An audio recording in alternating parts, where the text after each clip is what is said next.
नमस्कार, मेरा नाम आलोक है। आप लाइव स्ट्रीम देख रहे हैं। बिहार विधान परिषद का चुनाव आ गया है। 24 सीटों पर चुनाव होना है और प्रतिदिन हम 2 सीटों पर विश्लेषण करते हैं, आखिर दोनों ही सीटों पर हाल क्या है।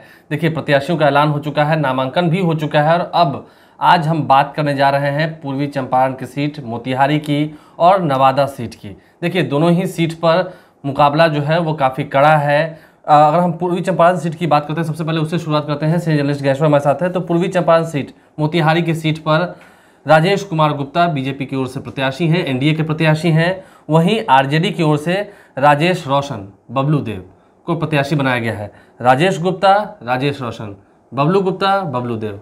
जी बिल्कुल, आपने ठीक कहा कि देखिए, अब तो नामांकन की प्रक्रिया खत्म हो चुकी है कि 2 सीटों की विवेचना हम लोग रोज कर रहे हैं, लेकिन दिन कम बच गए हैं। बीच में होली भी है। होली की शुभकामनाएं हम अपने दर्शकों को देते हैं। तो बीच बीच में हम कुछ टिटबिट्स वाली खबर भी बताते रहेंगे इस चुनाव को लेकर। तो देखिए, हम पूर्वी चंपारण की चर्चा करें इसके पहले एक खबर आपको बता देते हैं कि मुजफ्फरपुर में दिनेश प्रसाद सिंह के खिलाफ दिनेश प्रसाद सिंह भी उम्मीदवार हो गए हैं। मतलब जेडीयू के प्रत्याशी दिनेश प्रसाद सिंह के खिलाफ एक निर्दलीय दिनेश प्रसाद सिंह ने नामांकन कर दिया है। वही नाम, हाँ वही नाम। तो देखिए, ये चुनावी हथकंडे होते हैं और आपको पता है कि मुजफ्फरपुर की चर्चा 47 को लेकर बहुत हो रही है। ठीक है, शंभू सिंह वहां आरजेडी के प्रत्याशी हैं, बहुत खोज कर लाए गए हैं। तो यह चुनाव जो है यहाँ कोई सिंबल नहीं होता है, नाम पर ही मत आपको देना होता है। तो मतदाता थोड़े गुमराह हो जाए, वोट थोड़ा बर्बाद हो जाए, तो ऐसे लोग तलाशे जाते हैं, डाइवर्सन हो। हाँ, तो वहाँ एक उम्मीदवार दिनेश प्रसाद सिंह के खिलाफ दिनेश प्रसाद सिंह। देखिए, अब हम आते हैं पूर्वी चंपारण मोतिहारी पर। वहाँ बबलू गुप्ता बनाम बबलू देव, मतलब बीजेपी बनाम आरजेडी। लेकिन बात इतनी ही नहीं है आलोक। यहाँ देखिए, चुनाव ट्रायंगुलर है और बहुत ही जबरदस्त त्रिकोणीय मुकाबला है। ऐसे में चुनाव कौन जीत जाएगा कहना बड़ा ही मुश्किल है। बबलू गुप्ता जो बीजेपी की कैंडिडेट हैं, जो 2015 में भी चुनाव जीते, इस चुनाव में उनकी दावेदारी को लेकर बहुत सारे कंफ्यूजन्स थे, क्योंकि इसके पहले जिला परिषद के चुनाव हुए और जिला परिषद के चुनाव में आपने देखा होगा कि वहां बीजेपी के लोगों ने भी गैर बीजेपी के उम्मीदवार को चुनाव जितवाया। तो वहां खेमेबाजी बहुत है। एक राधा मोहन सिंह का खेमा, एक संजय जायसवाल का खेमा। संजय जायसवाल, रमा देवी, पवन जायसवाल सभी एक खेमे में माने जाते हैं। ठीक है, तो वहां खेमेबाजी बहुत है और बबलू गुप्ता के टिकट पर भी ग्रहण लगता दिख रहा था, लेकिन कोई दूसरा मजबूत उम्मीदवार नहीं मिला, इसलिए बबलू गुप्ता फिर से मैदान में हैं। बबलू गुप्ता के पास पैसे की कमी नहीं है। उस जमाने से इनके पास गैस एजेंसी रही है, जब गैस कनेक्शन लेने के लिए आपको बड़ी बड़ी पैरवी लगानी होती थी। तो ये सब दिक्कत नहीं है। उसमें तो एमपी एमएलए का कोटा हुआ करता जी। तो देखिए, बबलू गुप्ता की परेशानी ये है कि जो पूर्वी चंपारण की राजनीति में भीष्म पितामह माने जाते हैं, क्या उनका समर्थन मिलेगा? वे बिल्कुल ही बबलू गुप्ता के खिलाफ रहते हैं। समर्थकों को संदेशा कुछ और जा रहा है, पार्टी के भीतर कुछ और बात चल रही है। तो परेशानी यहाँ बबलू गुप्ता को अपनों से है। और देखिए, आरजेडी में भी घमासान, जो आपने कहा बबलू देव, देखिए बबलू देव की उम्मीदवारी अंत तक फंसी रही।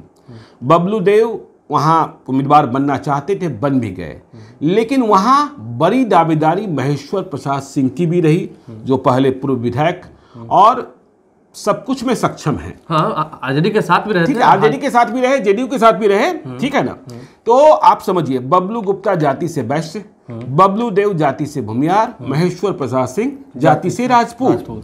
तो यहाँ समीकरण जो है ना अजीबो गरीब है। और किसको किसका समर्थन मिल रहा है? महेश्वर प्रसाद सिंह जब आरजेडी का टिकट नहीं ले पाए, तेजस्वी यादव ने उन्हें पार्टी से निकाल दिया, तो वे निर्दलीय मैदान में आ गए हैं और उन्हें समर्थन दे दिया है बीआईपी ने और उन्हें समर्थन दे दिया है कांग्रेस ने। मतलब अखिलेश प्रसाद सिंह जो पूर्व सांसद रहे हैं मोतिहारी के, उनकी भूमिका और उनका समर्थन भी प्राप्त हो गया है। तो महेश्वर प्रसाद सिंह की दावेदारी भी यहाँ बहुत तगड़ी है और तीनों में पैसा कौन अधिक बांट रहा है कहना थोड़ा सा कठिन है। तो पैसे का खेल है, लेकिन पैसे के साथ ताकत का प्रदर्शन भी यहाँ होगा और देखना ये होगा कि बबलू देव की उम्मीदवारी जो तय की गई, क्या आरजेडी के तमाम लोग उनके साथ होंगे या फिर बबलू गुप्ता की उम्मीदवारी जो तय की गई, जब भीष्म पितामह पर ही ग्रहण है तो दूसरे लोग भीष्म पितामह किस तरीके से राजनीति को प्रभावित करते हैं और क्या इन दोनों की लड़ाइयों और भीतरघात के बीच महेश्वर प्रसाद सिंह आगे बढ़ने की कोशिश करेंगे। देखिए, महेश्वर प्रसाद सिंह के बेटे के बारे में कहा जाता है कि रोज लाख रुपए की प्रैक्टिस है, इसलिए उन्हें इस मसले में भी तो यहाँ देखना होगा। चुनाव में घमासान फंसा है, मतलब यहाँ पर मतलब पैसे की कोई कमी नहीं है, दोनों ही ओर से, तीनों ही ओर से। हाँ, तीनों ही ट्रायंगुलर फाइट है। हाँ, तीनों ही से ट्रायंगुलर फाइट है और ताकत की भी कमी नहीं है, ठीक है ना। तो ताकत में क्या होता है, तीनों अनुभवी हैं। हाँ, तीनों अनुभवी हैं और जेडीयू किस तरीके से बबलू गुप्ता को समर्थन करती है। पहले तो बबलू गुप्ता बीजेपी के भीतर ही पूरा समर्थन प्राप्त कर ले, यह देखने वाली बात होगी, ठीक है ना। हाँ, तो यह महत्वपूर्ण बात है पूर्वी चंपारण की, और पूर्वी चंपारण के बारे में हम आगे भी अपडेट करेंगे कि जैसा जो वहाँ डेवलपमेंट हमें दिखाई पड़ेगा, जो वहाँ पर डेवलपमेंट वहाँ दिखाई पड़ेगा, जो वहाँ पर बातें और आगे बढ़ेंगी उससे हम आपको अवगत कराएंगे। अब जरा बढ़ते हैं हम नवादा सीट की ओर। देखिए, नवादा में कहा जाता है कि आरजेडी का वो गर रहा है, लेकिन आरजेडी ने इस बार राजवल्लभ यादव के परिवार से हटकर टिकट दिया है। हालांकि जेडीयू की ओर से जो बिहार विधान परिषद के सदस्य रहे हैं सलमान रागिब, उन्हें एक बार फिर से जेडीयू ने अपना कैंडिडेट बनाया है। आरजेडी की ओर से श्रवण कुशवाहा को टिकट दिया गया है, लेकिन फिर वही मसला फंसेगा। राजवल्लभ यादव का जो पूरा परिवार है, अब तो उनके परिवार से भी परिजन जो हैं वो भी खड़े हो गए हैं, तो क्या वो चाहेंगे कि नवादा में अब किसी दूसरे समाज का या किसी दूसरे कैसे बिसात का झंडा वहाँ पर लहरे? देखिए, एक बात को समझिए नवादा को, कि नवादा में मुझे तेजस्वी यादव का माई समीकरण पूरे तौर पर है। हालांकि यह चुनाव तो पैसे का चुनाव है, रुपया लड़ता है चुनाव, तो लेकिन जो तेजस्वी यादव जिस माई समीकरण की बात करते हैं, मुस्लिम यादव समीकरण की, वह नवादा में बिल्कुल ही पंक्चर होता दिखता है। देखिए, सलमान रागिब जो 2015 में भी जीते और इधर के दिनों में बीमार रह रहे थे, वे कौशल यादव की पाठशाला के वहाँ साथी हैं, जो वहाँ की राजनीति है, कौशल यादव बनाम राजवल्लभ यादव। तो बीच में चर्चा यह भी चल रही थी कि कौशल यादव या पूर्णिमा यादव दोनों में से कोई एक उम्मीदवार हो सकते हैं, क्योंकि ये दोनों 2020 का विधानसभा चुनाव हार गए थे।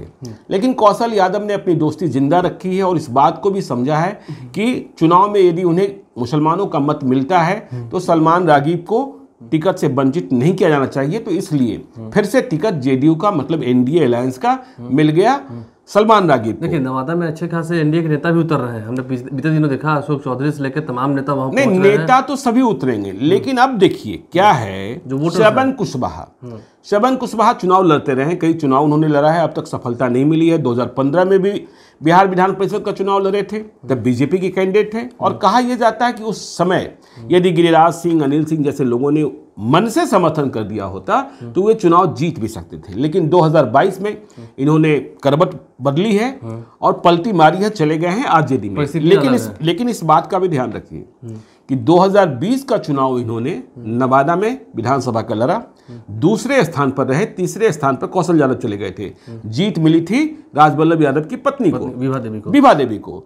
तो राजवल्लभ यादव की जहां बात आती है, देखिए नवादा की राजनीति में आरजेडी के ट्रांसमीटर या ट्रांसफॉर्मर राजवल्लभ यादव ही हैं। लेकिन इस चुनाव में यह जो ट्रांसफॉर्मर है आरजेडी के लिए उड़ा हुआ दिखता है। देखिए, पहले दिन से यह बात कही जा रही थी, आपको यह भी पता है कि नवादा की उम्मीदवारी घोषित करने में देरी की गई, क्योंकि राजवल्लभ यादव के यस का इंतजार था। हमें खबर है कि यस का सिग्नल तो नहीं मिला। देखिए, अब दिखाने के लिए विभा देवी या उनके लोग बिल्कुल हो सकता है कि दिखें और कहें, लेकिन यहाँ ट्रांसफार्मर फ्यूज हो गया है आरजेडी का। और राजवल्लभ यादव के परिवार से अशोक यादव, जो उनके भतीजे हैं और राजनीतिक पारी उनकी अनुपस्थिति में खेलते रहे हैं, वे आ गए हैं निर्दलीय मैदान में। हमें इस बात की भी खबर है, जब हम जमीनी हकीकत का पता कर रहे थे, कि देखिए नवादा में 2015 के चुनाव तक सर्टिफिकेट जमा कराने की परंपरा नहीं थी, लेकिन 2022 में इस परंपरा की शुरुआत हुई और अशोक यादव, जो राजवल्लभ यादव के भतीजे हैं, निर्दलीय मैदान में हैं, उन्होंने ही सर्टिफिकेट जमा कराना शुरू किया था। और उन्हें इस बात का भरोसा था कि जब सर्टिफिकेट मेरे पास होगा तो उम्मीदवारी मुझे ही मिलेगी। लेकिन कारण जो भी हो, उन्हें टिकट नहीं दिया गया। तो अब यह है कि जब अशोक यादव मैदान में हैं, तो राजवल्लभ यादव के लोग तो उनके साथ होंगे। वर्चस्व की बात है ना, वर्चस्व की बात है, ठीक है, क्योंकि सलमान रागिब कौशल यादव के आदमी। जिसका झंडा उस जिले में लहर रहा है वो थोड़ी चाहे कि मैं झंडा उतर जाए। अब श्रवण कुशवाहा देखिए, कुशवाहा पॉलिटिक्स के चेहरे हैं वहां, कुछ और भी जात जमात का उन्हें समर्थन प्राप्त होता है, तो श्रवण कुशवाहा नुकसान किसको पहुंचाएंगे? यदि तेजस्वी यादव पंक्चर होते हैं तो यादव वोट नहीं मिलेगा, तेजस्वी यादव पंक्चर नहीं होते हैं तो यादव वोट मिलेगा, और तेजस्वी यादव पंक्चर नहीं हुए और श्रवण कुशवाहा पहले की तरह अपनी ही ताकत से वोट लेते रहे कुशवाहा और अन्य जात जमात का, तो वे नुकसान पहुंचाएंगे सलमान रागिब को जी।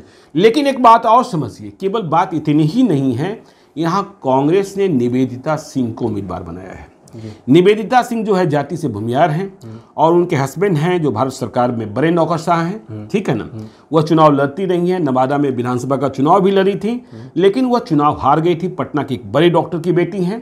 तो देखिए निवेदिता सिंह का भी आ जाना, निवेदिता सिंह यदि सलमान रागिब को ही नुकसान पहुंचाते मुझे अभी दिखाई पड़ रहे हैं, ठीक है ना।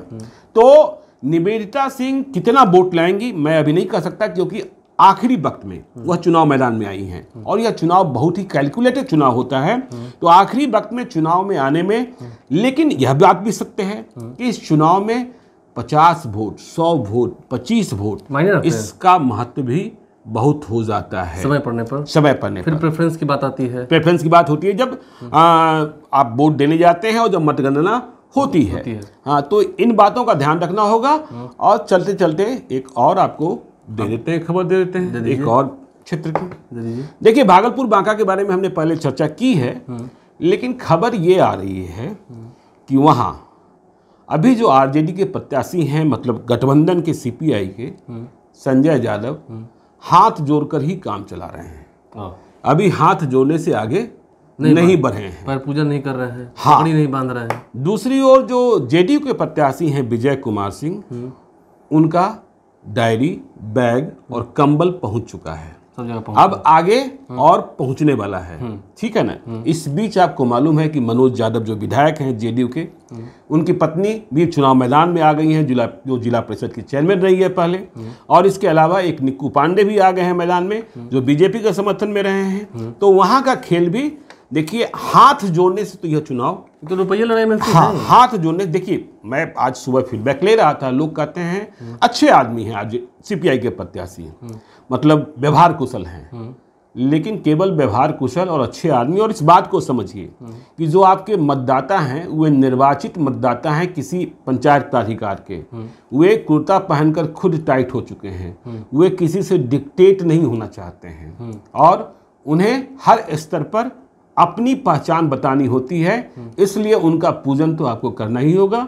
तो हाथ जोड़ने से आगे कब बढ़ेंगे यह देखने वाली बात। देखिए हाथ जोड़ने वाला चुनाव ये है भी नहीं, हाँ, और हाथ जोड़ने से काम चलेगा भी नहीं। फिलहाल हमने पूर्वी चंपारण नवादा सीट की आज हमने बात की है। मुजफ्फरपुर में दिनेश सिंह बनाम दिनेश सिंह हो गया है, उस कन्फ्यूजन को भी हमने दूर किया है कि हाँ भाई दोनों दिनेश सिंह खड़े हो गए। वो तो जो वोटर्स हैं वो समझेंगे, और कैसे दिनेश सिंह जो असली वाले दिनेश सिंह है कैसे अपने को स्पष्ट कर पाएंगे, यह उनकी चुनौती है, वो भी देखना होगा। तो बहरहाल हर सीट पर हाल क्या है, क्या डेवलपमेंट है, उससे आपको अवगत करा रहे हैं। पूर्वी चंपारण और नवादा में कैसे वर्चस्व की बात अब होने लगी है, क्या अपनी सीटें बचा पाएंगे? दोनों ही सीट पर पहले एनडीए के ही, नवादा में बहुत घमासान होगा क्योंकि ट्रांसफार्मर ही आरजेडी का फ्यूज हो गया है, तब तो दिक्कत। तो होगा क्या वहाँ, कौन होगा नंबर 1, कौन होगा नंबर 2, लड़ाई किससे होगी, यह भी होली के तुरंत बाद हम बताएंगे। देखिए, और जो नंबर 3 पर जाएंगे उनकी तो खैर फजीयत होनी है। हाँ, बहरहाल तमाम सीटों का विश्लेषण हम कर रहे हैं। अब तक हमने लगभग 10-12 सीटों का विश्लेषण किया है, इससे पहले वाले वीडियोस में भी आप जाके देख सकते हैं। ऐसे ही आने वाले समय में अभी पश्चिमी चंपारण बाकी है, मुजफ्फरपुर बाकी है और समस्तीपुर जिला बहुत सारी सीटें बाकी है। उन सीटों के भी विस्तार से आपको विश्लेषण करके बताएंगे कि वहाँ का हाल क्या है, वहाँ के जनप्रतिनिधियों का किसने कितना पैर पूजन किया है, किसने कितने महंगे शॉल उड़ाए हैं। हमारे चैनल को सब्सक्राइब कर लें, साथ साथ फेसबुक पेज भी लाइक करें। इसके अलावा ट्विटर हैंडल पर लाइव स्ट्रीम्स को फॉलो करें। अब चुनाव को हाथ जोड़ने वाला ना समझा जाए, जैसा कि समय बदल गया है तो ज्यादा बेहतर है। और यह चुनाव हाथ जोड़ने वाला है, यह चुनाव न तो हाथ जोड़ने वाला है और यह चुनाव न हेलीकॉप्टर से पहुंचकर जनसभा की भीड़ को दिखाकर जीतने वाला है। यह चुनाव सीधा सीधा पैर पूजन, पगड़ी बंधन, समधी मिलन, जो भी कह लें, ठीक कैसे है? भी हाँ हाँ दर्शन दिलवाइए, हाँ, संकल्प बिल्कुल, कराइए, बिल्कुल जो बिल्कुल कराइए, लेकिन बिल्कुल। कराना तो है, हाँ। तभी जीत का तिलक आपके माथे नहीं पर तो लग मालूम पाएगा। होगा कि लेफ्ट साइड के पॉकेट में उनका कम धन था और राइट साइड के पॉकेट में उनका अधिक धन था, तो इसलिए वोट आखिरी वक्त में उनको इधर से उधर चला गया। और फिर आपको फजीयत हो जाएगा। हाँ। तो देखते रहिए, हमारे चैनल को सब्सक्राइब कर लें, फेसबुक पेज भी लाइक करें। धन्यवाद।